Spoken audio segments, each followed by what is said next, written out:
Delhi Capitals बनाम Lucknow super giants है IPL 2025 का चौथा मुकाबला। वाइजैक में खेला जाएगा ये मैच, जो कि एक तरीके से रीयूनियन सेंट्रल है। मैच के प्रीव्यू के लिए ESPN cricket for time out Hindi में हमारे साथ शामिल है पीयूष चावला। इसी केएल राहुल लखनऊ के कप्तान अब दिल्ली में, ऋषभ पंत दिल्ली के कप्तान अब लखनऊ में एज मोस्ट एक्सपेंसिव प्लेयर। पहले हफ्ते के लिए काफ़ी आइडियल मैचअप है। देखिए बिल्कुल मैचअप बहुत अच्छा है और देखेंगे अगर आप ना तो दोनों ही टीमों को तो काफ़ी कुछ अचीव करने की कोशिश कर रहे हैं। दिल्ली की टीम जिन्होंने आज तक टाइटल नहीं जीता, फिर उसके बाद लखनऊ जो अभी बहुत नई है टूर्नामेंट में, पहले 2 साल बहुत अच्छा किया, फिर उसके बाद ठीक ठीक ही परफॉर्मेंस रहा। तो यहाँ पे जो ये मैच होने जा रहा है तो इस मैच में मेरे को लगता है काफ़ी नज़रें रहेंगी केएल राहुल पे और ऋषभ पंत पे। दूसरे नाम से शुरू करते हैं क्योंकि वो कप्तान भी हैं।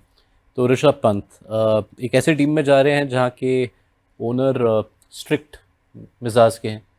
ऋषभ पंत खुद काफ़ी फ्री स्पिरिटेड।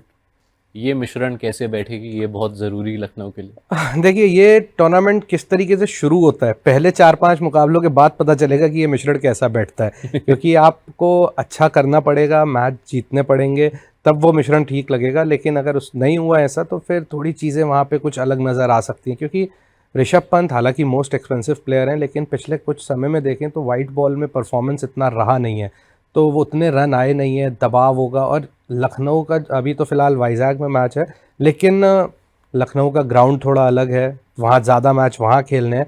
लेकिन वाइजैक में अच्छा रिकॉर्ड रहा है ऋषभ पंत का, पिछले साल भी जब खेले थे तो वहाँ पे एक अच्छा प्रदर्शन आया था बल्ले से।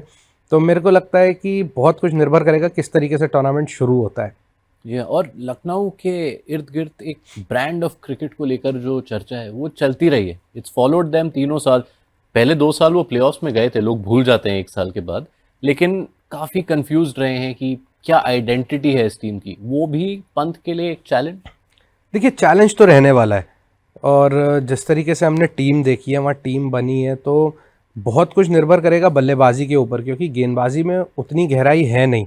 और अभी तो कुछ वहाँ पे जो न्यूज़ आ रही है कि कुछ खिलाड़ी चोटिल हैं जिन पे वो दांव खेला गया था, तो उसके बाद किस तरीके से वहाँ पे वो कॉम्बिनेशन बनता है, कब तक वो खिलाड़ी फिट होके वापस आएंगे, तो वो थोड़ा चिंता का सबब भी ज़रूर है। या सबसे बड़ी चुनौती ऋषभ पंत की इस पहले मुकाबले में है कि उनके पास फास्ट बॉलर्स हैं भी ग्राउंड पर डालने के लिए, क्योंकि जैसा पीसी ने बताया मोहसिन खान नहीं है टूर्नामेंट से बाहर, मयंक यादव बाहर, आवेश खान अभी के लिए बाहर और आकाशदीप भी अभी के लिए बाहर। तो ये फर्स्ट चॉइस डोमेस्टिक पेसर्स जो थे, कोई भी नहीं।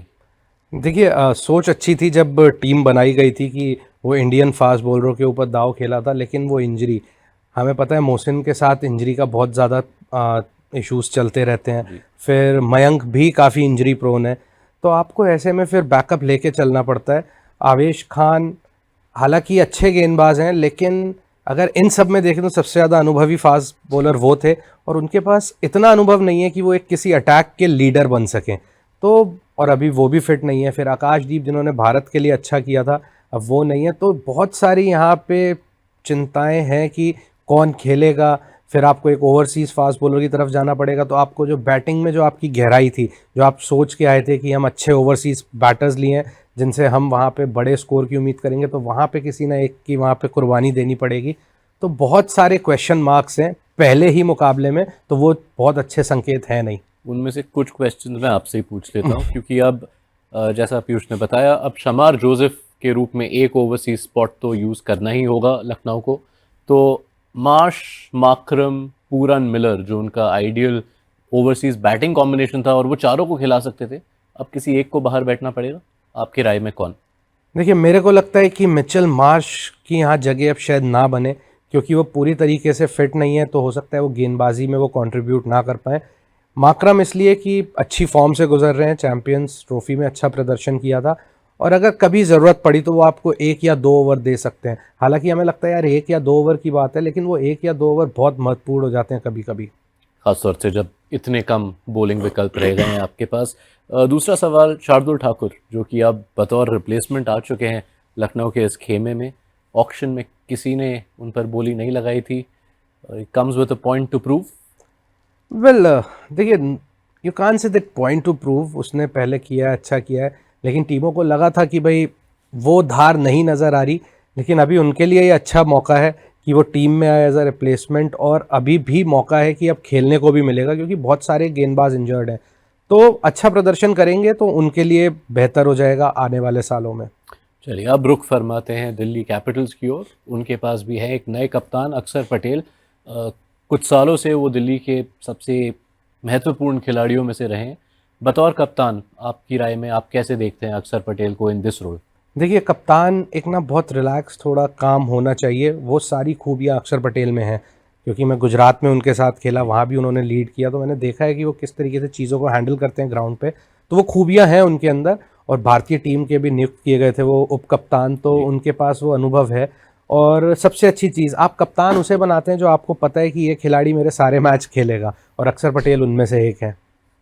जी हाँ। और उनके पास ऐसा नहीं कि एक्सपीरियंस की कोई कमी नहीं है उनके आसपास, क्योंकि फाफ डुप्लेसी अब तो 100% स्टार्टर हैं, वाइस कैप्टन भी वो घोषित किए गए हैं इस टीम के, और केएल राहुल के पास भी। तो दैट आल्सो हेल्प जब आपका पहला सीजन हो बतौर कप्तान।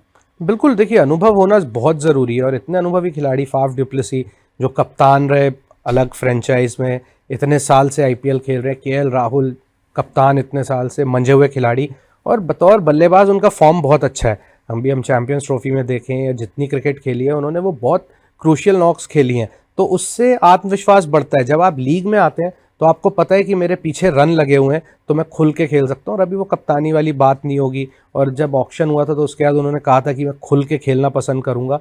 तो अब हम देखते हैं किस तरीके का रूप यहाँ नज़र आता है केएल राहुल का, लेकिन उनके लिए बहुत अच्छे संकेत हैं केएल राहुल के लिए ये। लेकिन केएल राहुल और बैटिंग पोजीशन, ये क्वेश्चन तो मतलब तय है किसी भी शो में, किसी भी फॉर्मेट में। इस टीम में भी जहां पहले लग रहा था जब तक हैरी ब्रुक थे कि ठीक है हो सकता है राहुल और फ्रेजर मैकगर्क ओपन करें, लेकिन अब जब फाफ डुप्लेसी आपके वाइस कैप्टन है, डुप्लेसी और फ्रेजर मैकगर्क ओपनर्स, तो क्या राहुल कौन से पोजीशन पे दिखेंगे राहुल? देखिए, मेरे को लगता है शायद केएल ही ओपन करें, और उनके लिए ये बेहतर इसलिए हो जाएगा कि मैकगर्क जिस तरीके से बल्लेबाजी करता है, वो जब खुल के खेलता है, हमने देखा है लास्ट ईयर वो क्या कर सकता है। तो जब ऐसा बल्लेबाज एक साथ में होता है ना, तो आपके पास वो थोड़ा सा टाइम होता है कि आप जाके 5-6 बॉल खेल सकें, अपने आप को आयन करने का मौका दे सकें। और फाफ डुप्लेसिस ऐसे प्लेयर हैं कि वो 3 नंबर भी खेल सकते हैं, क्योंकि स्पिनर्स को भी अच्छा खेलते हैं। तो मेरे को लगता है कि केएल राहुल टॉप 3 में ही नज़र आएंगे। ओके। आखिरी सवाल, दिल्ली की बॉलिंग अटैक अगर आप देखें, मिचेल स्टार्क, नटराजन, मुकेश कुमार, मोहित शर्मा भी हैं, और फिर स्पिन में अक्सर और कुलदीप यादव। क्या ये एटलीस्ट सीजन की शुरुआत में one of the best bowling attacks है? आप कह सकते हैं, क्योंकि सारी गेंदबाजों पे अगर नज़र डालेंगे तो सारे ही अनुभवी हैं, पके हुए गेंदबाज हैं, क्योंकि इतनी खेल चुके हैं आईपीएल क्रिकेट, टी20 क्रिकेट, और वो जानते हैं कि किस तरीके से गेंदबाजी करनी है। स्टार्क ने जैसे पिछले साल शुरुआत थोड़ी हल्की हुई थी, लेकिन बाद में जैसे जैसे टूर्नामेंट बढ़ता गया वो डीजल इंजन की तरह गर्म होकर रफ्तार पकड़ते चले गए। और कुलदीप है वहाँ पे, उन्होंने अभी दिखाया चैंपियंस ट्रॉफी में कैसी गेंदबाजी। तो मेरे को लगता है बहुत अच्छा यहाँ पे गेंदबाजी में ना बहुत सारे मिश्रण है। मोहित शर्मा पिछले साल वो जो जिम्मेदारी निभाए थे, नई गेंद से इतनी गेंदबाजी करते नहीं है, लेकिन वो बीच के जो महत्वपूर्ण ओवर होते हैं कि जहाँ रन भी रोकने हैं, विकेट भी चटकाने हैं, तो बहुत अच्छा बॉलिंग अटैक नज़र आ रहा है उस मुकाबले में दिल्ली फेवरेट्स? 100%।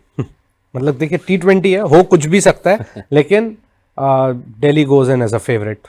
चलिए, ये सुन लिया आपने पीयूष चावला की राय। ये मुकाबला खेला जाएगा एक मैदान पे जो काफ़ी हाई स्कोरिंग रहा है। पिछले साल वाइजैक में 2 मैच खेले गए थे, उनमें से एक में केकेआर ने दिल्ली के खिलाफ बनाए थे 272 रन।